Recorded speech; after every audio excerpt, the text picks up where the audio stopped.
Alright everyone, welcome back to another video. Last time we left off with a miracle supply on Leyte, showing a kind of miraculous scene of all of these cargo freights, well, they're LSTs, but supply vehicles lined up on Leyte.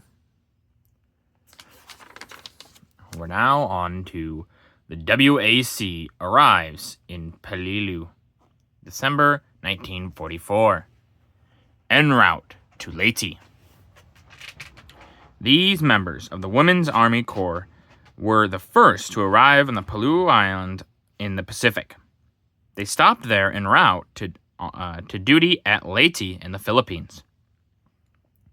The girls above did not forget their mascot, a black kitten. The smiling miss at the left makes a striking picture, framed by the wreckage of a Japanese plane on the Peleliu airstrip. The WAC performed valuable non-combatant services with the troops in many overseas theaters, sharing the hardships and discomforts of the rear battle areas. Yeah, you can see they are sitting up there. They got their little black kitten right there that they were talking about. It's very cute. Here's that lady with the Japanese wreckage. It must be an awkward place to sit, you know. You imagine you're sitting in this big metal circle, basically, and it's probably not the most comfortable, but they're making sure they show a big smile. And yeah, a lot of the time, these women, they were comfort, you know, for the troops. It's one of those things of it's nice for the men because they feel, you know, oh, okay, I'm still thought of, you know, people still think about me, things like that. It's just a nice little thought. Ooh, gotta cover that up. Hitler inspects Reich ruins. December 1944. You can see him there. As you sow, ye are like to reap. Sorry, I have to cover that for obvious reasons. It's a certain symbol that I cannot show. A glum-faced, grim Hitler, surrounded by downcast Nazi leaders, surveys the ravages of war in a town on the Western Front. This film was captured by the United States Army Signal Corps. In World War I, Germany did not experience the devastation that both air attacks and ground assaults caused in the Second World War. And you can see many grim faces here. Oh boy, there's a lot of them. But the Fuhrer, he does look pretty upset. And to a degree, he probably did care about Germans and his people and things like that. So to him, this is a big blow. This is a big sadness. Now, was he still megalomaniac? Yeah. Was he still evil? Of course. But I'm sure to him, this broke his heart in some degree because he's seeing his people and the wreckage that is being wrought upon them. Now, will that make him quit? No. But, you know, we got to remember that while he is evil and crazy, he's still a person. He still has feelings about things. Engineering feat in Burma.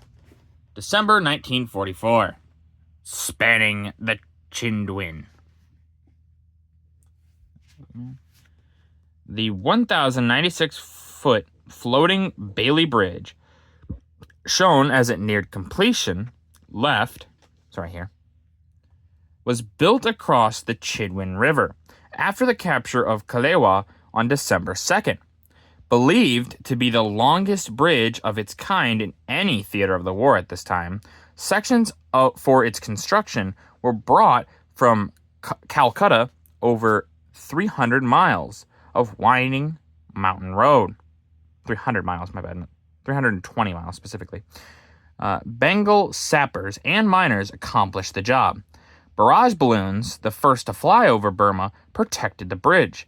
The Chindwin River was crossed first by the 14th Army Assault Troops.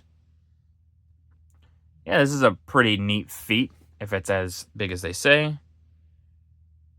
But you can look at it. Barge balloons, obviously, they're good for defense. They're just big air targets, basically. They block a lot of things, especially. So one of actually in the German sector, or the Western Front, the V2 rocket, these actually did have some effectiveness against them because it just got in its way, so it might have hit it and it blew up instead in the air. And so barge balloons have been used effectively there. They're used effectively against air, so they are useful, they're just kind of goofy looking sometimes. Sneaking up on a Nazi sniper. December 3rd, 1944. Enter without knocking. 7th Army infantrymen go after a German sniper in a house in the Niederbonne, France. One Yank sins well back while he gingerly prepares to swing open the door. 2 other GIs hold their guns tensely, ready to deal quickly and firmly with whatever happens after the door opens. After a town's fall, snipers and booby traps were always a menace to be eliminated. Yeah, snipers, they're effective. They slow down troop movement, things like that. Mines also, it's one of those, they cost almost nothing. I mean, obviously there is some cost to it, but they cost almost nothing, but cause the enemy a lot of cost. So they're going to use them. The Allies would use them. The Germans would use them. It's just an effective strategy, really. In pursuit of the Nazis. December 1944. Clearing the Vosges Mountains. French troops play an important role in driving the Germans back through the passes of the Vosges? I'm not really sure how that's pronounced. I apologize. Mountains. Here, they are shown using mules to carry supplies over the mountainous terrain. Mules, obviously, pretty effective on mountainous terrain, really. And below, a 115mm howitzer roars at the enemy near Mulhouse, also on the southern front. Yeah, I'm actually kind of glad. A lot of the time, this book actually has talked about the French and what they did after they were, liberated again. It didn't really... what we learn in history class, they don't really talk about the French as much. Like, we know that they were still there, but the French victories or what the French were doing isn't really widely taught here as much. Maybe it is now. When I was in school, it didn't, but... so it's good to focus on this. The French did still a lot in this war. After they were liberated, before they were liberated. It's important to focus on all the groups. Now, some of the groups that are not mentioned in this book as much, and it's kind of unfortunate, is, the Polish. They also do very good in this war. They help a lot. But it's one of those small sectors, and this book was also written after Poland became part of the Iron Bloc, so it's possible they just didn't want to give any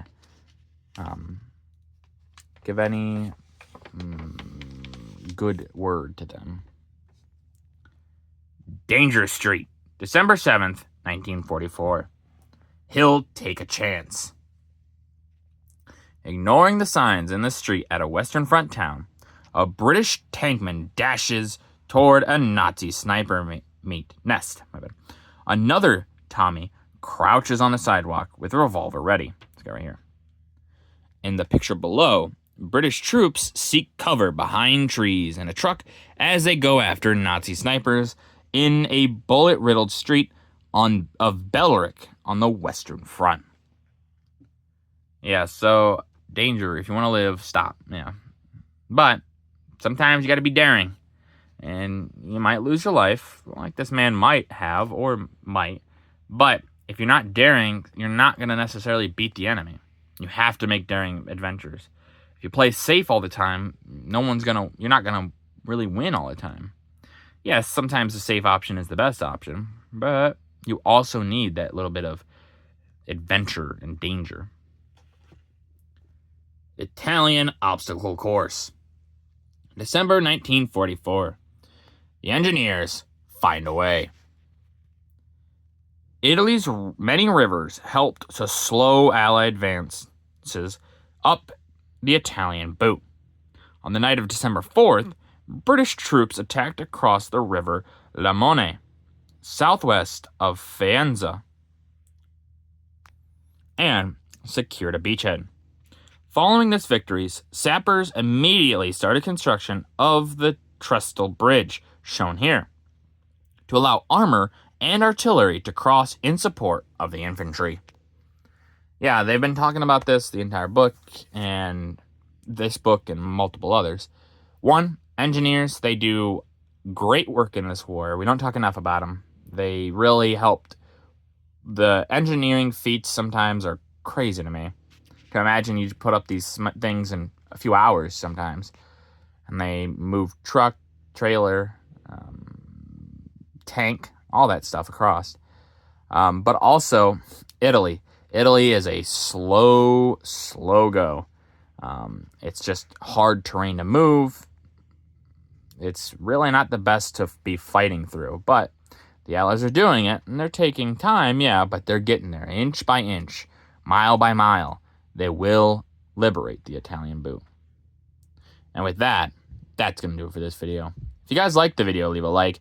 If you didn't, leave a comment. Tell me what I could improve on. I always appreciate your feedback. And as always, subscribe. It really does help out the channel. Thank you.